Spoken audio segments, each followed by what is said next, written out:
তিনি মুসলমানের ডেফিনেশন দিয়েছেন, আল মুসলিম মান সালিমাল মুসলিমু। মুসলমান তাকেই বলা হয় যার হাত আর মুখ থেকে তার প্রতিবেশী কোনো রকম কষ্ট পায় না, যদি সে হিন্দু হয়। ও আপনাদের গ্রামের নাম কি? হ্যাঁ, ঠুরিবর। আপনাদের গ্রামের মানুষদেরকে সতর্ক করা হয়েছে, আপনাদের গ্রামে যদি 100টা ঘর থাকে, 100টার মধ্যে 95টা ঘর যদি মুসলমানের হয় আর 5টা ঘর যদি হিন্দুদের থাকে, বন্ধু আমার রাসূল ঘোষণা করেছেন, খবরদার তাদের উপরে অত্যাচার আর উৎপীড়ন চালাবে না, হিন্দুদের সঙ্গে খারাপ ব্যবহার করবে না, কোন মুসলিমের সঙ্গে খারাপ আচরণ করবে না। পৃথিবীর মুসলমানেরা শোনে না, ক্ষমতার জোরে মেজরিটিতে থাকার জন্য, লাঠির জোরে শক্তির বলে তোমরা যদি পৃথিবীর বুকে মুসলিমদের উপরে হিন্দুদের উপরে আক্রমণ করো, তাদের উপরে তোমরা যদি অত্যাচার উৎপীড়ন চালাও, তাহলে পরে শুনে নাও, আমি মহান আল্লাহ রাব্বুল আলামিনের কাছে আমি রাসূল তাদের পক্ষে কথা বলবো, আর মুসলমান তোমাদের বিপক্ষে আল্লাহর কাছে অভিযোগ পেশ করব। এ হচ্ছে আমার রাসূলের ঘোষণা।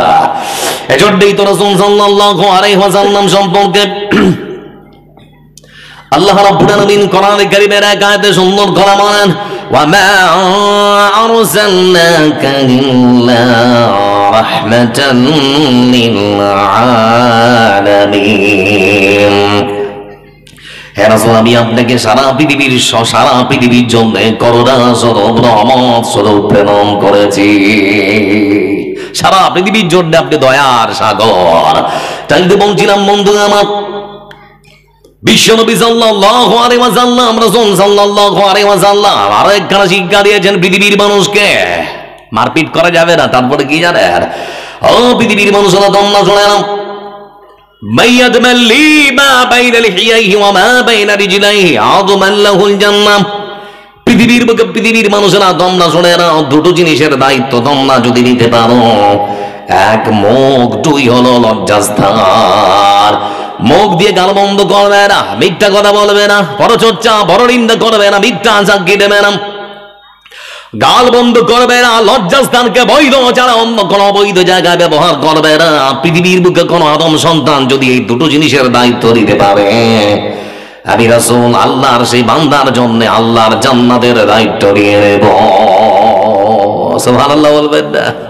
আরে এই দুটো জিনিসের দায়িত্ব মানে কি? মুখ দিয়ে আপনাকে যে গাল দেবেন, মার তো দূরের কথা, আপনি যে গাল দেবেন, ইসলাম এটাও আপনাকে অনুমোদন দেয় না। সুন্দর সমাজ গঠন করার জন্য বন্ধু আমার, রাসূলুল্লাহ সাল্লাল্লাহু আলাইহি ওয়াসাল্লাম তারপরে আরেক হাদিসে বলেন, লাউলা আন আশুক্কা আলা উম্মতি আলাইকা বিসওয়াক। আমি যদি আমার উম্মতের উপরে ভারী না মনে করতাম, তাহলে পরে আমার প্রত্যেক উম্মতদেরকে হুকুম দিতাম, তারা যেন নামাজের আগে ওযুর সময় সুন্দর করে দাঁতগুলোকে ব্রাশ করে নেয়, মিসওয়াক যেন করে নেয়, দাঁতন যেন করে নেয়। কেন বন্ধু আমার বলুন তো? যারা দাঁতন করে না, যারা ব্রাশ করে না, তাদের মুখ থেকে দুর্গন্ধ আছে না নেই? হ্যাঁ বলে না? লক্ষ্য করে দেখবেন, পায়খানার গন্ধ একরকম, পেশাবের গন্ধ আরেক রকম, মুখের দুর্গন্ধ তার থেকে বেশি না কম। এজন্য বিশ্ব নবী আরেক হাদিসের মধ্যে বর্ণনা দিতে গিয়ে বলেছেন, আদম সন্তান, কাঁচা পেঁয়াজ খেয়েছো, রসুন খেয়েছো, তাহলে আল্লাহর ঘর মসজিদে নামাজ পড়তে আসতে হবে না। বলে কেন? কাঁচা পেঁয়াজ আর যারা রসুন খায়, মুখ থেকে দুর্গন্ধ আছে না নেই? এজন্য বিশ্ব নবী সাল্লাল্লাহু আলাইহি ওয়াসাল্লাম তিনি বলেছেন, আদম সন্তান শুনে নাও, কাঁচা পেঁয়াজ আর রসুনকে যতক্ষণ পর্যন্ত তুমি ব্রাশ করবে না, ততক্ষণ পর্যন্ত তোমরা নামাজ পড়ার জন্য আল্লাহর ঘর মসজিদের মধ্যে ঢুকবে না। কারণ ইসলাম চায় না আপনার মুখের দুর্গন্ধ দিয়ে আপনার পাশের মানুষটা কষ্ট পাক। এ হচ্ছে ইসলাম, এক উদার ধর্মনীতির শিক্ষা দিয়েছে। এজন্য যারা বসে আছেন, প্রশ্ন করছি আপনাদেরকে, ইসলামের নামে বদনাম করে কোন ইসলামের কেউ ক্ষতি করতে পেরেছে নাকি? পারে? বন্ধু আমার, লক্ষ্য করে দেখলাম কিছুদিন আগে একজন বিখ্যাত মানুষ, পৃথিবীর মানচিত্রে দক্ষিণ আফ্রিকা বলে একখানা দেশ আছে, সেই দক্ষিণ আফ্রিকার মাটিতে বন্ধু আমার একজন বিখ্যাত মানুষকে দেখলাম। সে মানুষটা হজ করতে গিয়েছে, আর উহুদ পাহাড়ের নিচে লোকটা বার করে সিজদা করছে। তো লোকটা দেখতে কালো, হাফসি কৃতদাসের মতো আর কি।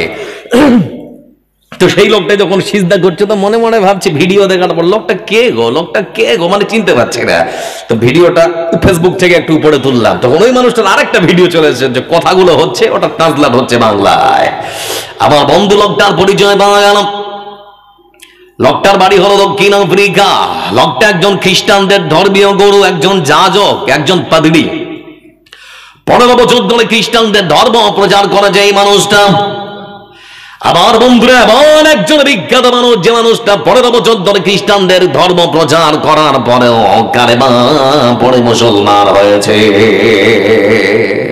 কারণ তো থাকতে পারে নাকি, বিনা কারণে মুসলমান হবে না। এই সেই মানুষটা বন্ধু আমার,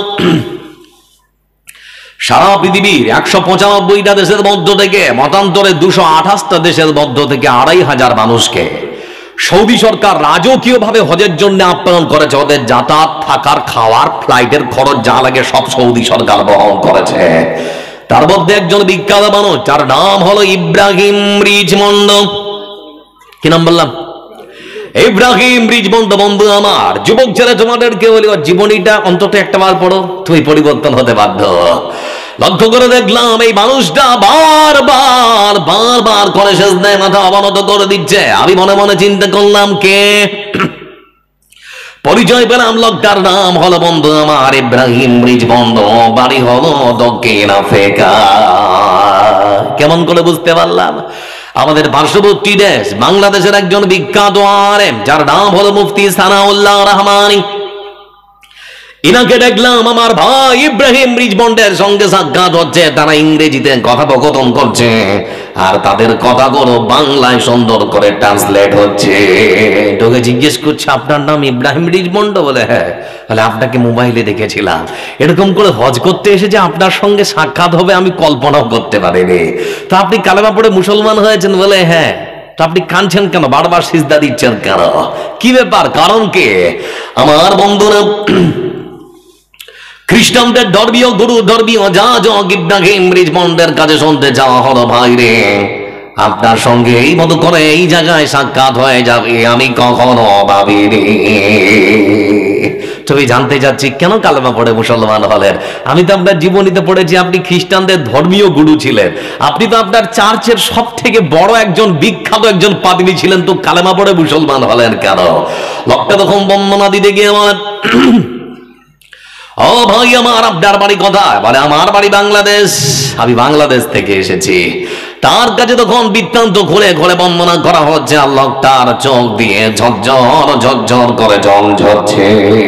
দেখবেন যে লোকটা কাঁদছে, ভিডিও এখনো আছে মোবাইলের মধ্যে। আমার বন্ধুরা, এই সেই মানুষটা বলতে শুরু করেছে তখন তার নিজের জীবন কাহিনী। আমি সপ্তাহে আরো 3 থেকে 4 দিন আমার ধর্মের মানুষগুলোর সামনে ধর্মের কথা বলতাম। অসংখ্য অন্য ধর্মের মানুষদেরকে আমার ধর্মের মধ্যে নিয়ে এসেছি। প্রতিদিনের একদিন বিকেল বেলা বসলাম, বিকেল বেলা আমি আমার ধর্মের মানুষদেরকে ধর্মের কথা বলতে শুরু করলাম। হঠাৎ করে লক্ষ্য করে দেখলাম সন্ধ্যা হয়ে গেল। আমি আমার নিজের বক্তব্যকে থামালাম।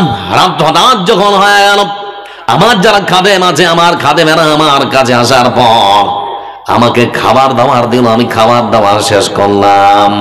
খাবার দাবার শেষ করার পর বিছানায় যখন ঘুমিয়ে পড়েছি, রাত তখন গভীর, রাত আনুমানিক 11:30-12টা বাজবে। চারিদিকে সবাই চুপচাপ ঘুমিয়ে গিয়েছে, পশু পাখি প্রাণী যা আছে সব ঘুমিয়ে গিয়েছে। কোনদিকে কোনো সারা শব্দ নেই। হঠাৎ করে শব্দ যুগে আমি লক্ষ্য করে দেখলাম আমার পায়ের তলদেশে সাদা পোশাক পরা একজন মানুষ আমাকে এসে ডাকছে, ভাই ইব্রাহিম রিচমন্ড, দেরি করা যাবে না, ঘুম ভেঙে উঠে যাও, সাদা পোশাক পরে নাও, আর মক্কার দিকে রওনা হয়ে যাও। ঘুমটা হঠাৎ করে ভেঙে গেল। আরে কি স্বপ্ন দেখলাম, সাদা পোশাক পরতে বলছে, সাদা পোশাক পরা মানুষটা। ঘুম যখন গেল, ঘুম ভাঙার পর আমি ডান দিক দেখলাম, বাম দিক, সামনে পেছনে চারিদিকে দেখলাম, কিন্তু কাউকে খুঁজে পেলাম না। মনে মনে তখন চিন্তা করলাম এটা সাধারণ কোন শব্দ হবে, মানুষ যেমন শব্দ দেখে সাধারণ ওরকম কোন একটা শব্দ টব্দ হবে। আমি আবার ঘুমিয়ে গেলাম বিছানায়। যেই ঘুমিয়ে গেলাম, কিছুক্ষণ পরে যখন আবার আমার ঘুম লেগেছে, লক্ষ্য করে দেখলাম লোকটা আবার আমার কাছে এসে আমাকে ডাকে, হতভাগা। ডাকলাম, তারপরে উঠলেন। ঘুম ভাঙলো, উঠে পড়লে কিন্তু বুঝতে পারলে না, ভাই রে দেরি করা যাবে না, তাড়াতাড়ি করে সাদা পোশাক পরে নাও আর মক্কার দিকে রওনা হয়ে যাও। আবার ঘুম ভেঙে গেল। লোকটাকে খুঁজলাম, গেল কোথায়? এদিক ওদিক সামনে পেছনে খুঁজলাম, পেলাম না। তখন মনের মধ্যে একটা ভয় ভয় ভাব, লোকটা বারবার স্বপ্নে আসছে কারো। আবার একটু হাতে মুখে টানি দিলাম, আবার ঘুমিয়ে বললাম। আবার যখন ঘুমিয়ে গেলাম, পরক্ষণে কিছুক্ষণের মধ্যে দেখলাম আবার লোকটা এসেছে। এসে আবার বলে, তিনবার তোমাকে ডাকছি, ও হতভাগা ইব্রাহিম ব্রিজ বন্ধ ভাগি আমার, দেরি করা যাবে না, তাড়াতাড়ি করে সাদা পোশাক পরে নাও আর মক্কার দিকে রওনা হয়ে যাও। উঠে বসলাম এবার ভালো করে, মনে মনে চিন্তা করছি লোকটা আমাকে সাদা পোশাক পরে মক্কার দিকে যেতে বলছে কেন, কি ব্যাপার? আমি সার্ভে করতে শুরু করলাম, কি কারণটা হতে পারে, সাদা পোশাকটা কার দরকার আর মক্কার দিকেই বা যেতে বলছে কেন? আমি সুন্দর করে সার্ভে করতে শুরু করলাম, মনের মধ্যে ক্যালকুলেট করতে শুরু করলাম, কে বেশি সাদা পোশাক পরে আর কে মক্কার দিকে যায়। মনের মধ্যে চিন্তা ভাবনা করতে করতে ঘুরপাক খেতে খেতে আমি তখন বুঝতে পারলাম সারা পৃথিবীর বিভিন্ন প্রান্ত থেকে হজের মৌসুম যখন চলে আসে, পৃথিবীর বিভিন্ন প্রান্ত থেকে আল্লাহর বান্দা কিংবা বান্দি নারী পুরুষরা যখন আল্লাহর ঘর, মসজিদের আল্লাহর ঘর, সেই আল্লাহর ঘরের যখন তাওয়াফ করতে যায়, হজ করতে তারা যখন যায়, হজের রুকুনগুলো যখন পালন করতে হয় বন্ধু আমার, তখন কোন মুসলমানের পরনে শরীরের মধ্যে কোন দামি কাপড় থাকে না। তাদের পরনে থাকে শুধুমাত্র সাদা পোশাক, অন্য আর কোন টুকরো থাকে না, সাদা কাপড়ের টুকরো থাকে বন্ধু আমার। আপনি যত বড় হন না কেন, যত টাকা দামের আপনার শরীরে কাপড় থাক না কেন, সেই কাপড়ের মূল্য আল্লাহর কাছে আর থাকে না। সাদা পোশাক পরে যখন আল্লাহর বান্দা আল্লাহর কাছে দাঁড়িয়ে যায়, আল্লাহর বান্দা তখন ডেকে বলে, লাব্বাইক লা শারীকা লাক লাব্বাইক, লাব্বাইক লা শারীকা লাক লাব্বাইক। হে আল্লাহ, তুমি তোমার কাছে হাজির, আমি তোমার কাছে হাজির, আমি তোমার কাছে হাজির, তুমি এক, তোমার কোন অংশী নেই। এই মতক্ষণে আল্লাহর বান্দা সেই দিন সাক্ষ্য দেয়। আমি তখন মনে মনে চিন্তা করলাম, না জানি তাহলে আমার মহান রব আল্লাহ রাব্বুল আলামিন আমাকে সচেতন করেছেন, কালেমা পড়ে তাহলে কি মুসলমান হওয়ার জন্য স্বপ্ন যোগে আমাকে জানিয়ে দেওয়া হলো। আমি চিন্তা ভাবনা করতে শুরু করলাম, চিন্তা করতে করতে করতে করতে পরের দিন বিকেল বেলা যখন আমি আবার চেয়ারের সামনে উপস্থিত হলাম, মনে মনে চিন্তা করলাম, এই পৃথিবীর বুকে আমার ধর্ম যদি আমাকে নিরাপত্তা না দিতে পারে, তাহলে পরে এই ধর্ম আমাকে আল্লাহর জান্নাত পর্যন্ত পৌঁছে দিতে পারবে না। মনে মনে সিদ্ধান্ত নিলাম, তাহলে আর এই ধর্মের মধ্যে মনে মনে সিদ্ধান্ত নেওয়া হয়ে গেল। আলমানির সামনে আমার 10 থেকে 12,000 অনুসারে আমি তাদের সামনে নিজের বক্তব্য পেশ করলাম, রাতের শব্দের বৃত্তান্ত তাদের সামনে খুলে বললাম, আর তাদেরকে বললাম, আমি তোমাদের ধর্মীয় যাজক, ধর্মীয় গুরু। আমি বলতে চাচ্ছি, আমি সিদ্ধান্ত নিয়ে ফেলেছি, কালেমা পড়ে মুসলমান হব। ও আমার অনুসারীরা, তোমাদের রায়, তোমাদের মতামত তোমরা কি আমাকে জানাবে। আনুমানিক ভিডিওর মধ্যে দেখবেন বন্ধু আমার 10 থেকে 12,000 অনুসারী। তখন তারা বলতে শুরু করেছে, হুজুর এতদিন আপনি যেটা বলেছেন ভালো, আমরা বলেছি ভালো, আপনি যা বলেছেন খারাপ, আমরা মনে করেছি খারাপ, আপনি যা বলেছেন আমরা তাই শুনেছি, যে পথ দেখিয়েছেন সেই পথে চলেছি। পরকালে আল্লাহ জান্নাত তোমার জন্য যদি কালেমা পড়ে মুসলমান হতে হয়, তাহলে পরে চিন্তা করবেন না, আপনি কালেমা পড়ুন, আমরা আপনার অনুসারে আপনার সঙ্গে সঙ্গে আমরাও কালেমা পড়ে মুসলমান হয়ে যাব।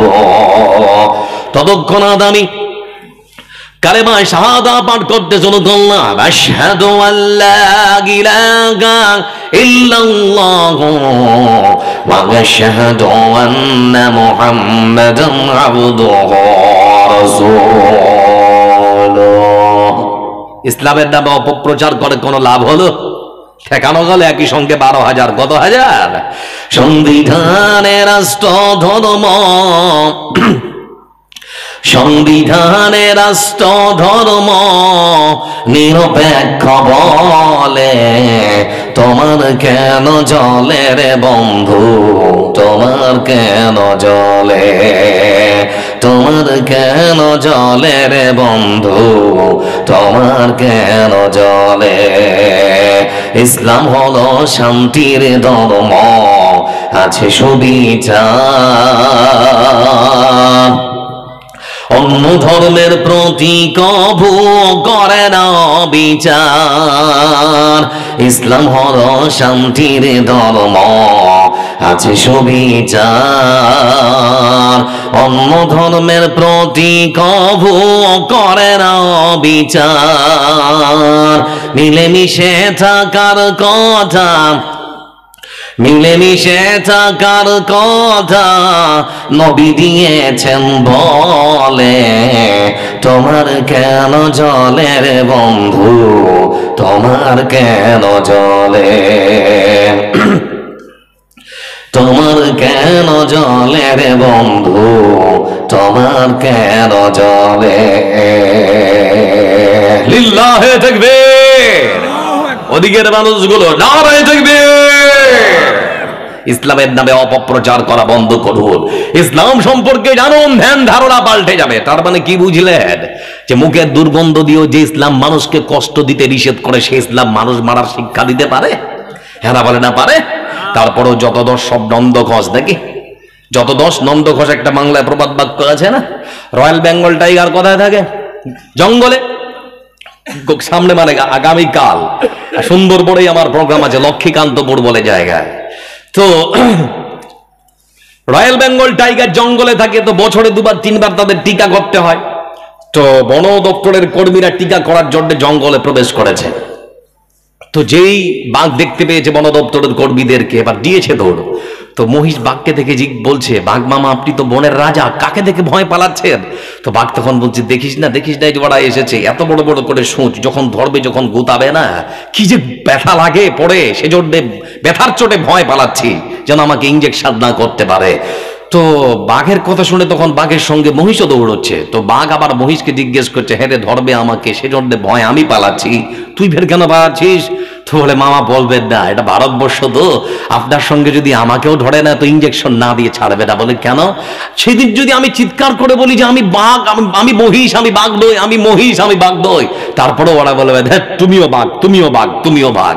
আপনি মুসলমান যতই বলুন যে আমরা সন্ত্রাসী কার্যকলাপের সঙ্গে যুক্ত নই, আমরা সন্ত্রাসী নই, তারপরে বলবে তোরাই সন্ত্রাসী, তোরাই জঙ্গি। আর বলছে নাকি? ওরা বলবে। এজন্য বন্ধু আমার, একজন বিখ্যাত মানুষের একটা উক্তি বলেছিলাম, বর্তমান ভারতবর্ষের আইনের অবস্থা কেমন জানেন? উপর থেকে যদি ওই মাকড়সার জাল দেখেন, মাকড়সার জাল ভারী যদি কিছু একটা পড়ে তো ছিঁড়ে পালিয়ে যাবে নাকি, আর যদি পাতলা মানে হালকা কিছু পড়ে তাহলে আটকে যাবে। যদি কোনো মানে কোটিপতি মানুষের সঙ্গে যদি কোনো অঘটন ঘটে যায় তো একেবারে বেশি টাকা দিয়ে একে উকিল জজ যা আছে সবাইকে কেড়ে দেবে নাকি। কিন্তু আপনি গরিব মানুষ যদি কোনো রকম অঘটন ঘটিয়েছেন তো সারা জীবন ধরে আপনার ওই জেলখানার ঘানি টানতে টানতে আমার জীবনটাই শেষ। হচ্ছে না? হচ্ছে না? এরকম হচ্ছে। ওমর খালিদ নাম শোনেননি? ওমর খালিদ 5 বছর ধরে আমার মুসলমান ভাইটাকে আজ পর্যন্ত দিল্লির কারাগারে বন্দী করে রাখা হয়েছে। একটাই মাত্র অপরাধ, সরকারের আনিত প্রকল্পের নানান রকম সমালোচনা করতে দাঁড়িয়ে সরকারের চোখে চোখ রেখে যে ভাই আমার বলতো, সেই মানুষটাকে 5 বছর ধরে জেলখানায় বন্দী করে রেখেছে। অপরাধ কি ছোড়ে বন্ধু আমার? সত্যকে মানুষের সামনে প্রচার যে ভাই আমার করেছিল, সত্য মানুষের সামনে বলাটাই একমাত্র অপরাধ। এজন্য হিন্দু ভাই আমার কথাগুলোকে মূল্যায়ন করো। পেট্রোল পাম্পে তোমার জন্য 106 টাকা লিটার, আমার জন্য 106 টাকা লিটার, ঠিক কিনা? বুঝতে পারেন নাকি বলছি? এজন্য মনে রাখতে হবে, তুমি আর আমি যদি মিলেমিশে থাকি তাহলে ওই ঘৃণার যে বাজার দিয়ে তারা ক্ষমতায় টিকে আছে সেটা তাদের চলবে না। সব মিলেমিশে থাকার চেষ্টা করে। বলছিলাম বন্ধু আমার, এই সেই ইসলাম পৃথিবীর বুকে মানুষকে শিক্ষা দেয় সততা, নম্রতা, ভদ্রতা আর মানবতার। ইসলাম কখনো মানুষ মানার শিক্ষা দিতে পারে না। এবার যারা এখানে বসে আছেন অবাক হয়ে যাবেন, কিছু হাদিস নিয়ে আসছে আমার দিকে টাকার। এজন্যই বলছিলাম বন্ধু আমার, বিশ্বনবী সাল্লাল্লাহু আলাইহি ওয়াসাল্লাম তিনি বসে আছেন, এমন সময় একজন মানুষ এসে জিজ্ঞেস করছে, আউসিনি ইয়া রাসূলুল্লাহ, হে আল্লাহ রাসূল আমাকে কিছু শিক্ষা দিন যাতে করে সহজে আল্লাহর জান্নাতে যেতে পারে। তো আল্লাহ রাসূল বলছেন লা তাকযাব, রাগ করো না। এবার আপনারা কিন্তু অনুভব করবেন যে ইসলাম মারপিট করা শিক্ষা দিল না, আবার গালমন্দ করারও শিক্ষা দেয় না। তো এবার রাগ করবেন? বলে না, কি করতে হবে? বিশ্ব নবী সাল্লাল্লাহু আলাইহি ওয়াসাল্লাম তার কাছে লোকটা এসে বলছে আউসেনি ইয়া রাসূলুল্লাহ, হে আল্লাহর রাসূল আপনি আমাকে কিছু শিক্ষা দিন যাতে করে সহজে আল্লাহর জান্নাতে যেতে পারি। তো আল্লাহর রাসূল বলছেন লা তাকযাব, রাগ করো না। তো লোকটা মনে মনে ভাবছে, হে বললাম কি আর বলে কি রাগ করো না। কিছু দূরে গিয়েছে,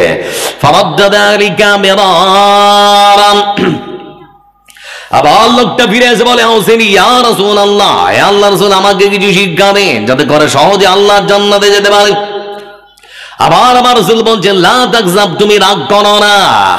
লোকটা আরেকবার প্রশ্ন করলো, তো আরেকবার ওই উত্তর। আমার বন্ধুরা, কারণ মানুষ যখন ডেকে যায় কি বলে কি করে নিজেও বুঝতে পারে না, এজন্য ইসলাম বলেছে রাগও করা যাবে না। যারা বসে আছেন একটা প্রশ্ন করে উত্তর দিয়েন, হযরত আলী আল্লাহ রাসূলের কে হন? জামাই নাকি? হযরত আলী আল্লাহ রাসূলের কে হন? জামাই। আমার বন্ধুরা, হযরত আলী রাদিয়াল্লাহু তাআলা আনহু কোন এক যুদ্ধে অংশগ্রহণ করেছে, হাতের মধ্যে তরবারি এরকম করে উঁচিয়ে ধরেছে, একজন মুশরিককে নাগালের মধ্যে পেয়ে গিয়েছে, মারবে। লোকটা হোঁচট খেয়ে মাটিতে পড়ে গেছে, বুকে পা চাপিয়ে এরকম করে যে তরবারি ঝাড়তে যাবে। বন্ধু আমার, লোকটা মনে মনে চিন্তা করলো মরেই তো যাব, মরার আগে হযরত আলীকে যদি একটু অপমান করে মরতে পারি তাহলে পরে মনের মধ্যে এক প্রকার শান্তি আর তৃপ্তি পাবো। মুখে ছিল থু থু করে চালিয়ে দিয়েছে চেহারায়। রাগ কমবে না বাড়বে? বলে না কমবে না বাড়বে? রাগ বেড়ে গেল বন্ধু আমার, কিন্তু লক্ষ্য করে দেখা গেল হযরত আলী রাদিয়াল্লাহু তাআলা আনহু লোকটাকে মারলেন না। লোকটাকে আর মারলেন না, উঠে দাঁড়ালেন। লোকটা তখন ধুলোবালি ঝাড়তে ঝাড়তে হযরত আলীর কাছে এসে বলে, হুজুর কি ব্যাপার? সুযোগ পেলেন মারার, হাতে তার বাড়িটা দিয়ে চালালেই তো আমি মরে যেতাম, কিন্তু মারলেন না কেন? কি ব্যাপার বলো? হযরত আলী রাদিয়াল্লাহু তাআলা তিনি তখন দেখে বলেন, ভাই তোমার সঙ্গে আমার ব্যক্তিগত কোনো শত্রুতা নেই, তোমার সঙ্গে আমার ব্যক্তিগত কোনো শত্রুতা নেই। আমি যুদ্ধের ময়দানে অংশগ্রহণ করেছি আল্লাহর ভালোবাসার জন্য, আল্লাহর দ্বীনের জন্য। যখন হাতে তরবারিটা নিয়ে তোমাকে তাড়া করেছিলাম সেটাও ছিল আল্লাহর দ্বীনের জন্য। যখন তুমি মাটিতে পড়ে গিয়েছিলে তোমার বুকে পা চাপিয়ে যখন আমি মারতে গেলাম সেটাও ছিল আল্লাহর দ্বীনের জন্য। কিন্তু যখন তুমি আমার মুখমণ্ডলে থুতু নিক্ষেপ করলে আমার মনের মধ্যে তখন এত রাগ জন্মালো, মনে হচ্ছে তোমাকে খেয়ে নেই, শেষ করে দে। ঠিক সেই সময় আমার বিবেক আমাকে ডেকে বললো, আলী রে, এখন যদি তুমি তাকে মারো এটা তোমার রাগ ঠান্ডা করার জন্য হবে, আল্লাহর দ্বীনের জন্য হবে না। সেজন্য বন্ধুরে, আমি তোমার সঙ্গে ব্যক্তিগত শত্রুতা নেই বলে তোমাকে মারতে পারলাম না। এ হচ্ছে ইসলাম, এ হচ্ছে ইসলাম। অন্যায় ভাবে আপনি কাউকে মারতে পারবেন না। তাই তো বলছি বন্ধু আমার, ইসলামের নামে অপপ্রচার করা বন্ধ করো। এই ইসলাম পৃথিবীর বুকে মানুষকে শিক্ষা দেয় সততার, নম্রতার, ভদ্রতার, মানুষকে মনুষ্যত্বের শিক্ষা দেয়, অমানুষ হওয়ার শিক্ষা দেয় না। তাই বন্ধু আমার, যারা এখানে বসে আছেন, এবার যে হাদিস বলবো না আপনারা এবার অবাক হয়ে যাবেন। বিশ্বনবী সাল্লাল্লাহু আলাইহি ওয়াসাল্লাম মক্কার মাটিতে ঘোষণা করেছেন, লা ইলাহা ইল্লাল্লাহু মুহাম্মাদুর রাসূলুল্লাহ। এবার প্রশ্ন করবো একটা ইমানি প্রশ্ন, উত্তর না দিলে কিন্তু ইমান থাকবে না। আল্লাহ কজন? সবাই বলি আল্লাহ কজন? সর্বশক্তিমান যিনি, তিনি কে? যা কিছু হয় ভালো মন্দ কার পক্ষ থেকে হয়? জান্নাত জাহান্নাম যিনি দিতে পারেন তিনি কে? পীর পারে না? পীর পারে তো। ওপার বাংলার পীরেরা বলছে না, খালি মুড়িদ হয়ে যা, বড় বড় জাহাজে করে তোদের জান্নাতে নিয়ে যাবো নাকি? কেরামান কাতিবিন রোজ হাশরের দিন, কেরামান কাতিবিন রোজ হাশরের দিন আল্লাহর কাছে যদি করে অভিযোগ, আমি বলবো দুনিয়ায় ছিলাম খাজা বাবার লোক। কার লোক? খাজা বাবা। আর খাজা বাবা সেদিন যদি বলে, বেটা আমি কি আমার লোক হতে বলেছিলাম, তখন বিপদে পড়তে হবে, তাই নাকি? আমরা বলবো আমরা আল্লাহর বান্দা এবং রাসূলের অনুসারী। কার বান্দা? আল্লাহর বান্দা, রাসূলের অনুসারী। এজন্য বললাম বন্ধু আমার, সর্বশক্তিমান যিনি, তিনি কে? ভালো মন্দ যা হয় কার পক্ষ থেকে হয়? বিশ্বাস করেন তো নাকি? করেন না? হ্যাঁ না বলেন, বিশ্বাস করেন না? করেন না? আপনার বাচ্চাটা যখন আপনার পরিবারের সঙ্গে খেতে বসেছিল, আপনার কি চোখ গিয়েছিল এরকম করে মানে শরীর মোচড়াচ্ছে? আপনার স্ত্রী তখন ডেকে বলে, দিলি তো সব খাবারগুলো কুকুরের পেটে পাঠিয়ে? বলে না? বলে না? তাহলে কুকুরগুলোর তো আর খাবারের দরকার নেই নাকি? কি অবস্থা! লক্ষ্য করে দেখুন বন্ধু আমার, পৃথিবীর বুকে সুন্দর সমাজ পাবেন কেমন করে, আবার বিরাগ হিসাবে আল্লাহ জান্নাত পাবেন কেমন করে, তার ব্যবস্থা আমার রাসূল করেছেন না করেননি? ইয়াদখুলুল জান্নাতা বিউম্মতি ৭০ আলফান বিগাইরি হিসাব হুমুল্লাযীনা লা ইস্তানকুনা ওয়া লা ইয়াতাতায়্যারুনা ওয়া আলা রাব্বিহিম ইয়াতাওয়াক্কালুন। এজন্য বলছি, আমার রাসূল ঘোষণা করেছেন আমার উম্মতের মধ্য থেকে ৭০,০০০ এমন আল্লাহর বান্দা আছে যারা বিনা হিসাবে বিনা বিচারে আল্লাহর জান্নাতে যাবে। ওরা কারা? হুমুল্লাযীনা লা ইস্তানকুনা, ওরা হচ্ছে ওই সমস্ত মানুষ যারা কোনোদিন কোন জিনিসকে শুভ বা অশুভ লক্ষণ মনে করে না। আপনাদের চোখে আজিনি উঠে না? আজিনি খুব যন্ত্রণা করে, করে না গো? খুবই যন্ত্রণা করে, যন্ত্রণায় কাতর হয়ে গেল। আমার দাদি তখন আমাকে ডেকে বলে, এ বাবু উঠলে কেন গো? ওই ছেলে ওটা চলে যাচ্ছে কেন? আপনি আসছেন? আচ্ছা আচ্ছা, একটু বসুন ভাই, আর না হলে বুঝবো নতুন বিয়ে হয়েছে সেজন্য পালাচ্ছেন। একটু বসুন। লক্ষ্য করে দেখুন বন্ধু আমার, বিশ্বনবী সাল্লাল্লাহু আলাইহি ওয়াসাল্লাম তিনি বললেন, যারা কোনোদিন কোন জিনিসকে শুভ বা অশুভ লক্ষণ মনে করে না, চোখে আজিরে উঠেছে, যন্ত্রণায় কাতরাচ্ছি। দাদি তখন আমাকে ডেকে বলে, ভাই রে কি হয়েছে রে? আমি বলছি, চোখে খুব আজিরে উঠেছে, যন্ত্রণা করছে। পাগলা, ঔষধ আছে রে? ঔষধ কোথায়? বলে আমাদের বাড়ি নেই, পাশের বাড়ি যা। ছোট্ট বাচ্চাটাকে কাছে টেনে নে, প্যান্টটা খোলে ওই জায়গায় চকটা ঠেকিয়ে দে, তাহলে আজিরি ভালো হয়ে যাবে। বলে না? বলে না? বলে না? এ বিশ্বাস অন্তরে থাকলে পরে আপনি আল্লাহর জান্নাত পাবেন না। বন্ধু আমার জন্য বলছিলাম আপনাদেরকে, ইসলাম পৃথিবীর বুকে শিক্ষা দিয়েছে মানব সেবার। বিশ্বনবী সাল্লাল্লাহু আলাইহি ওয়াসাল্লাম তিনি যখন ঘোষণা করলেন লা ইলাহা ইল্লাল্লাহ, এক আল্লাহ, মক্কার মুশরিকরা কিন্তু বুঝতে অসুবিধা করে দেয়। আরে এক আল্লাহ যদি হয় তাহলে তো আর অবৈধভাবে যে চেয়ারে বসে আছে, চেয়ার তো হারাতে হবে। মোহাম্মদকে মেরে ফেল, না হলে দেশ থেকে তাড়িয়ে দে, না হলে জেলখানায় বন্দি কর, না থাকবে বাঁশ, না বাঁচবে বাঁশি। কিন্তু আল্লাহ যাকে বাঁচাতে চায় তাকে মারার কেউ আছে? জ্যোতি বসু নাম শুনেননি? জ্যোতি বসু পশ্চিমবাংলার মাটিতে একচ্ছত্রভাবে 34 বছর রাজত্ব করেছে বামফ্রন্ট। জ্যোতি বসু যখন অসুস্থ হলো, আমেরিকা থেকে 8 জনের টিম গঠন করা হলো তাকে দেখভাল করার জন্য। বাঁচানো গেছে?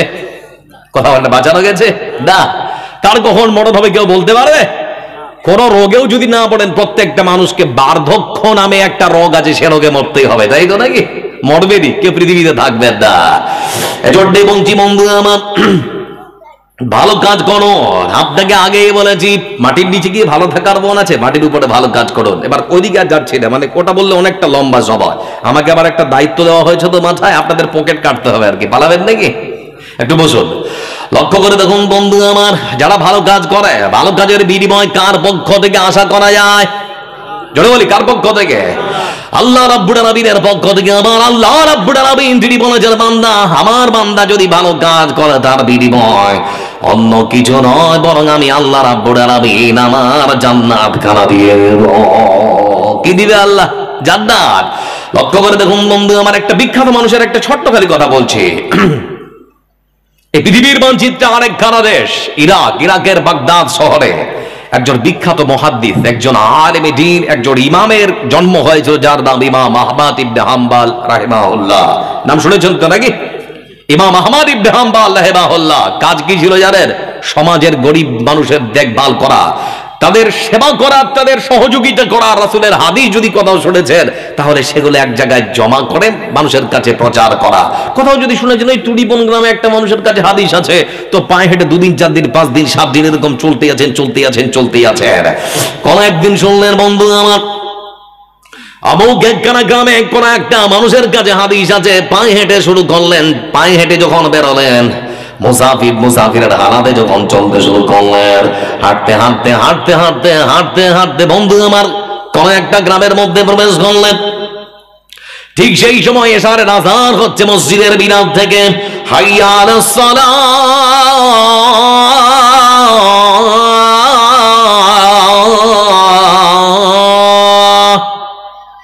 সুমধুর কণ্ঠে যখন আজানের ধ্বনি কানের মধ্যে এসে ধাক্কা লেগেছে, মনে মনে চিন্তা করলো আগে নামাজটা পড়বো, তারপরে কিছু কথা। মসজিদে প্রবেশ করলো, অজু করলেন, নামাজে দাঁড়ালেন, তাকবীর দিয়ে নামাজ শুরু করলেন, আবার তাসলিম দিয়ে নামাজ শেষ করলেন। বসে আছেন, জিকির আজকার করছেন। গ্রামের মুসাল্লিরা নামাজ পড়তে যারা এসেছিল, বন্ধু আমার, নামাজ শেষ করে তাসবিহ তাহলিল জিকির আজকার করে যে যার মতো করে বাড়িতে চলে গেল। মনে মনে চিন্তা করলেন, কাউকে তো জানি না, চিনি না, আজকের রাতটা আল্লাহর ঘর মসজিদের মধ্যেই কাটিয়ে দেব, কোথায় আর যাব। বসে আছেন এই চিন্তা ভাবনা করতে করতে, কিন্তু সমস্ত রকমের ভাত চাপলো মসজিদের যে খাদের। সে এসে জিজ্ঞেস করলো, ভাই আপনার পরিচয়? বলে আমি একজন আগন্তুক, অপরিচিত মানুষ। বলে আপনার ইচ্ছা? বলে আমার ইচ্ছা হলো আজকের রাতটা আল্লাহর ঘর মসজিদের মধ্যে কাটাবো। বলে হবে না। বলে কেন? বলে আমাদের মসজিদের পক্ষ থেকে সিদ্ধান্ত নেওয়া হয়েছে কোন আগন্তুক মানুষকে মসজিদের মধ্যে থাকতে দেওয়া যাবে না। বের হন, তাড়াতাড়ি বের হন, গেট লাগাবো, বের হন, গেট লাগাবো, মানে এরকম কথা হচ্ছে। আর মসজিদের ঠিক দেওয়ালেই একটা লোক রুটি বিক্রি করে, তো রুটির দোকান থেকে লোকটার কথোপকথন শুনছে আর কি। হুজুর যখন বের হলেন, ইমাম আহমদ ইবনে হাম্বল রাহিমাহুল্লাহ তিনি যখন বের হলেন, ততক্ষণাৎ বন্ধু আমার ওই রুটির দোকানের মালিক গেছে বলতে শুরু করেছে, হুজুর আপনি যদি কোনো কিছু না মনে করেন, তাহলে পরে আজকের মেহমান আমি আপনাকে আমার বাড়িতে নিয়ে যেতে চাই। আপনাকে আমার মেহমান হিসেবে আমার বাড়িতে নিয়ে যেতে চাই, আপনার যদি কোনো অসুবিধা না হয়। রাজি হয়ে গেলেন, পিছনে পিছনে নিয়ে চলে গেলেন বাড়িতে নিয়ে যাওয়ার পর বিছানা করে দিয়েছেন। আর যে বিছানায় শুয়ে রেখেছেন ইমাম আহমদ ইবনে হাম্বলকে, পাশেই পরের দিন রুটি তৈরি করবেন, তো শুকনো আটা দিয়ে পানি ঢেলে আটাটা এরকম করে মগছে, আর মুখ দিয়ে কি যেন বিড়বিড় এরকম কি যেন বলছে আর কি। তো ইমাম আহমদ ইবনে হাম্বল লোকটার দিকে লক্ষ্য করার পর বিছানা ছেড়ে উঠে এসে তখন বলছেন, ভাই কি বলছেন? মুখ দিয়ে বুঝতে তো পারছে এরা। ঠিক সেই সময় ওই রুটির দোকানের মালিক বলছে, ভাই আপনি কি মনে করেছেন? আমি মনে করছি যে আপনি হয়তো কষ্ট পেয়েছেন, আপনার বিছানায় ঘুমিয়ে আছে। বলে হুজুর বেয়াদবি নেবেন না, আপনি ভুল ভাববেন না, তাহলে পরে মুখ দিয়ে কি বলছেন বলতে হবে। রুটির দোকানের মালিক তখন ইমাম আহমদ ইবনে হাম্বল রাহিমাহুল্লাহকে ডেকে বলে, হুজুর সময় নষ্ট করবো না বলে রুটিতে শুকনো আটাতে পানি ঢেলে আটাটাও নাড়া হচ্ছে, আর মুখ দিয়ে আল্লাহর প্রশংসা আর পবিত্রতাও করা হচ্ছে। আমি পড়ছি সুবহানাল্লাহ আলহামদুলিল্লাহ আল্লাহু আকবার, সুবহানাল্লাহ আলহামদুলিল্লাহ আল্লাহু আকবার। কাজও হচ্ছে, আল্লাহ জিকির আজকার হচ্ছে, অন্য কিছু গণে না। ইমাম আহমদ ইবনে হাম্বল রাহিমাহুল্লাহ তিনি তখন ডেকে বলেন, ভাই এত জিকির আজকার করে কি কোনো লাভ হয়েছে? বলে হুজুর বলবো কি, আমি আমার মহান রবের কাছে এই জিকির আজকারের ক্ষমতা এত বেশি, যখন আল্লাহর কাছে যা চেয়েছি আমার আল্লাহ তাই দিয়েছে। তো মনের মধ্যে একটা ছোট্ট মানে জীবনের শেষ একটা আশা আছে, তো বেশি বেশি জিকির আজকার করছি আর আল্লাহকে বলছি, আল্লাহ সেই আশাটা যেন পূরণ হয়ে যায়। ইমাম আহমদ ইবনে হাম্বল রাহিমাহুল্লাহ তিনি তখন ডেকে বলেন, ভাই কি সেই আশা? বলে আমার জীবনের শেষ যেটা আশা সেটা হলো, আমি নাকি শুনেছি ইরাকের বাগদাদ শহর একজন বিখ্যাত মানুষের জন্ম হয়েছে, একজন মুহাদ্দিস, একজন আলেমে দ্বীন, একজন ইমাম নাকি জন্মগ্রহণ করেছেন, যার নাম নাকি ইমাম আহমদ ইবনে হাম্বল রাহিমাহুল্লাহ। আমার জীবনের শেষ আশা আল্লাহর কাছে জিকির আজকার করার পরে বলি, আল্লাহ মৃত্যুর আগে যেন একটা বার হলেও সেই মানুষটার সঙ্গে আমার সাক্ষাৎ হয়ে যায়। ইমাম আহমদ ইবনে হাম্বল তিনি তখন ডেকে বলেন, ভাই দোয়া কবুল হয়ে গেছে। বলে আপনি বুঝলেন কেমন করেন? বলে ভাই আমার আপনার দোয়া যে কবুল হয়েছে তার প্রমাণ হিসেবে আপনার মতো মানুষটাকে ইমাম আহমদ ইবনে হাম্বলের সঙ্গে সাক্ষাৎ করার জন্য আপনার বাড়ি, আপনার গ্রাম, আপনার এলাকা থেকে উঠিয়ে তার বাড়িতে নিয়ে যাওয়ার জন্য মহান প্রয়োজন মনে করেন দিয়ে, বরং ইমাম আহমদ ইবনে হাম্বলকে তার বাড়ি থেকে, গ্রাম থেকে, এলাকা থেকে উঠিয়ে তোমার বাড়িতে এনে হাজির করেছে আমি হলাম ইমাম আহমদ ইবনে হাম্বল। ভাবা যায়? মানে একটা বাংলায় প্রবাদ বাক্য আছে না, যে যা ধায় সে তা পায়। ভালো কাজ করুন, ভালো কাজের বদলা কি? কথা বলতে, ভালো কাজের বদলা কি? এজন্য মহান আল্লাহ রাব্বুল আলামিন কোরআন কারীমের মধ্যে সুন্দর করে বলেন, فمن زحزح عن النار وأدخل الجنة فقد فاز وما الحياة الدنيا إلا متاع الغرور। একটা আয়াত বলবো আর একটা হাদিস বলবো, যদি এই দুটো খালি শুনেছেন তো আজকে জালসা মনে করবেন কামিয়াব। মহান আল্লাহ রাব্বুল আলামিন কোরআন কারীমের আয়াতে সুন্দর করে বলে, ও পৃথিবীর মানুষেরা, তোমরা কি পরকালে সফল হতে চাও, জান্নাত পেতে চাও? কি করতে হবে জানো? দুনিয়ার বুকে তোমরা ভালো ভালো কাজ করো। তুরিবন গ্রামে মাদ্রাসার উন্নতি গল্পে যেদিন জালসা হয়েছিল, তোমাদের অর্থ সম্পদ থেকে সেদিন তোমরা যদি কিছু কিছু করে খরচ করতে পারতে, বিনিময় হিসেবে আমি মহান আল্লাহ রাব্বুল আলামিন তোমাদের থাকার জায়গা পরকালে জাহান্নাম নয়, বরং আমি আল্লাহ তোমাদের থাকার জায়গা জান্নাত করে দিব। জান্নাত দেওয়ার মালিক কে? সবাই বলে কে? তো এই যে ভালো কাজ আর জান্নাত, ভালো কাজ আর জান্নাত। আর আয়াতের শেষে বলা হচ্ছে কি জানে, এই মানুষ, দুনিয়া কিচ্ছু নয়, এটা খেল তামাশার জায়গা। কোরআনের পরিভাষায় বলা হচ্ছে এটা খেল তামাশার জায়গা। এটা বুঝবো কেমন করে? 15-20 বছর আগে ফিরে যান। এখনকার প্রজন্মকে বলছি না, এখনকার ছোট বাচ্চারা মোবাইলে ব্যস্ত, তাই তো নাকি? যদি আপনাদের দিকে ছেলে মেয়ে মনে মোবাইল টোবাইল ঘাটে না, ঘাটে নাকি?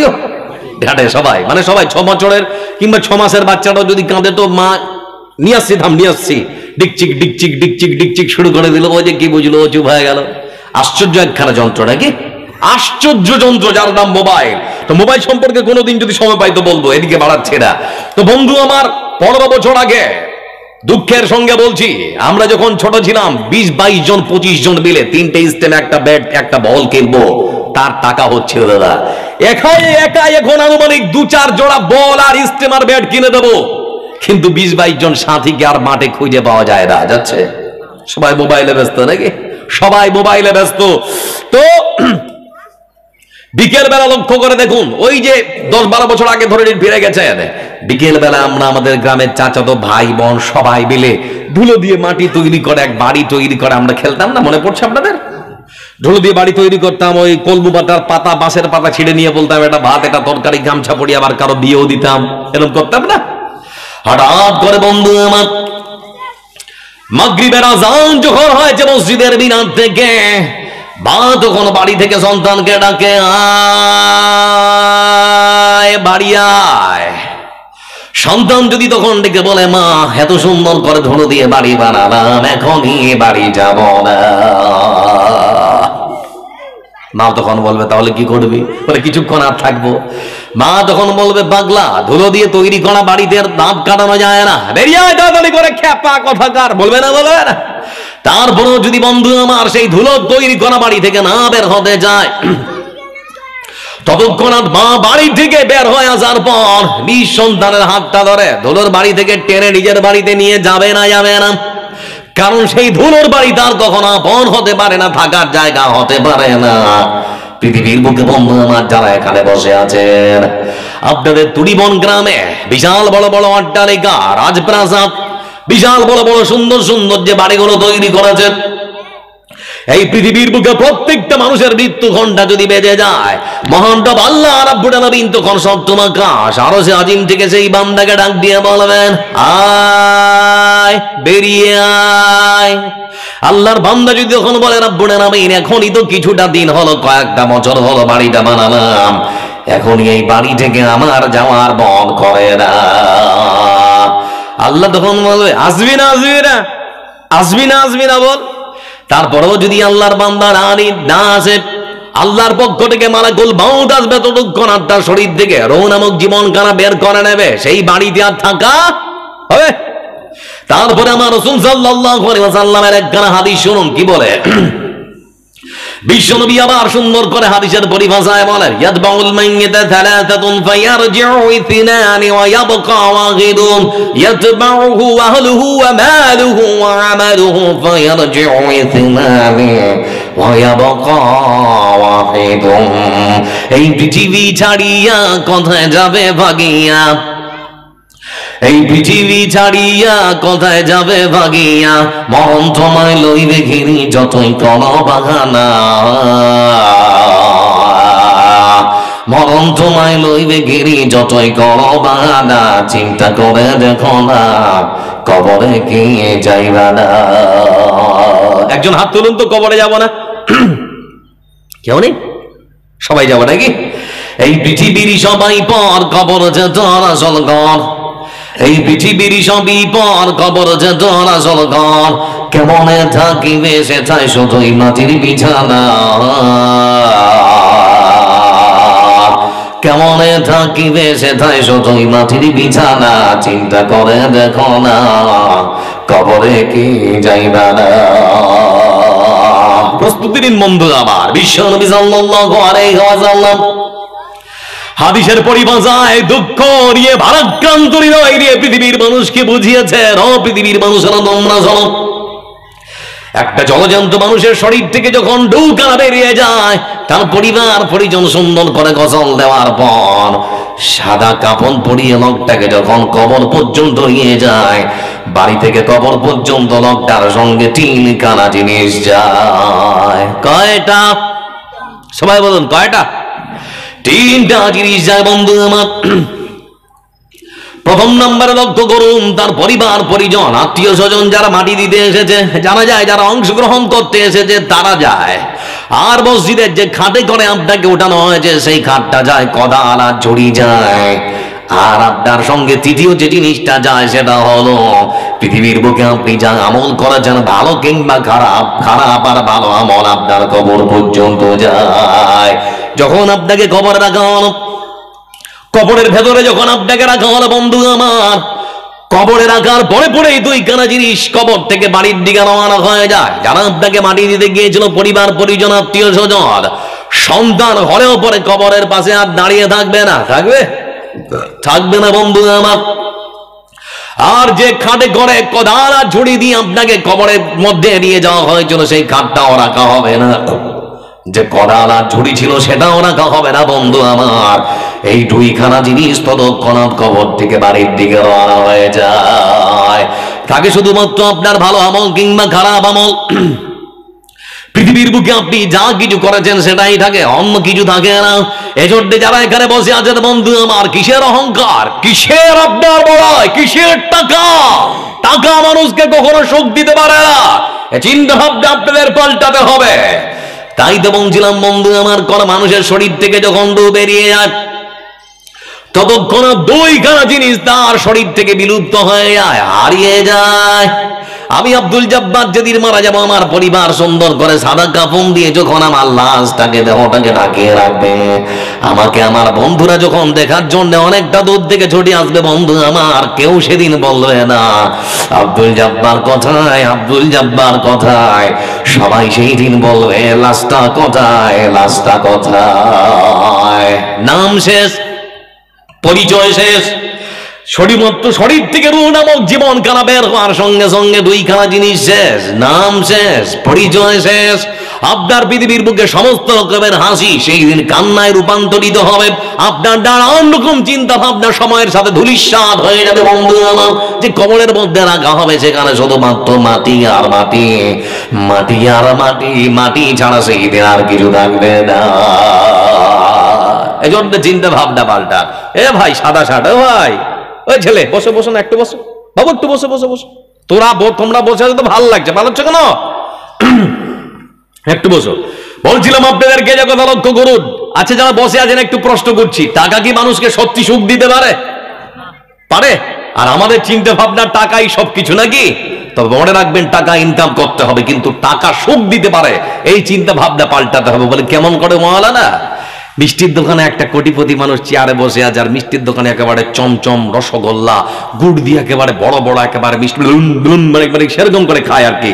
তো দেখছে আর খালি জিভে রস চলে আসছে, খেতে পারছে না। আর একটা রিক্সাওয়ালা রিক্সাটা দাঁড় করে একেবারে ঢুকে গেল মাস্তানের মতন করে, মানে 150 টাকার মিষ্টি, 20টা একেবারে পাকা পাক করে খেয়ে বেরিয়ে চলে গেল 100 টাকা দিয়ে। আর ওই কোটিপতি মানুষটা তাকিয়ে থাকলো, সুগার 450। ভাবতে পারছেন? আল্লাহ মুখে তালা লাগিয়ে দিয়েছে, টাকা মানুষকে সুখ দিতে পারে না। আমি মানুষকে জন্য মাঝে মাঝে বলি, বন্ধু আমার যারা এখানে বসে আছেন, আমাদের পশ্চিম বাংলার একজন প্রথম সারির বক্তা আমাদের সঙ্গে, আল্লাহ আমার ভাইকে সুস্থতা দান করুক, আমরা বলি আমিন। মনিরুদ্দিন 1.5 ফুট, চেনেন না? চেনেন না? কম বেশি আমরা সবাই চিনি। আমার বন্ধুরা উনি বলতেন যে আব্দুল জব্বার ভাই, আমি লোকটা ছোট হতে পারি কিন্তু আমার ফিস খুব বড়। বুঝতে পারছেন না? মানে আমি ছোট হতে পারি কিন্তু আমার মূল্য অনেক বেশি। আমার কি বলতে চাইছো ভাই? মানে আরে ভাই বুঝতে পারো নি, পশ্চিম বাংলা আমি আমাদের এলাকায় যদি জালসা করি তো আনুমানিক 20,000, দক্ষিণবঙ্গে গেলে 30,000, অপার বাংলায় গেলে 50,000। ভাবতে পারো আমার ফিস কত, মানে এরকম আর কি একটা ভাবনা। তাই বললাম যাক ভাই, আল্লাহ আপনাকে দিনের জন্যে কবুল করেছে, আপনি আরো পান আরো পান আরো পান, আপনার জন্য দোয়া করি মন থেকে। তো এই সেই মানুষটা যে লোকটা রাতে 50,000, পার নাইট 50,000, মাসে কত? 15 লাখ, মাসে কত? তাহলে পরে আনুমানিক 4 মাস 5 মাস জালসা হচ্ছে, তাহলে পরে আপনারা ভাবতে পারেন বছরে কত। এই মানুষটা দেখলাম গত বছর দক্ষিণবঙ্গের দক্ষিণ 24 পরগনা কোন একটা জায়গায় প্রোগ্রামে গিয়েছিল। আমার ভাইকে দেখলাম হঠাৎ করে অসুস্থ, ব্রেন হ্যামারেজ, পিজিতে নিয়ে যাওয়ার পরে 16 দিন ডাক্তার তার চিকিৎসা করলো।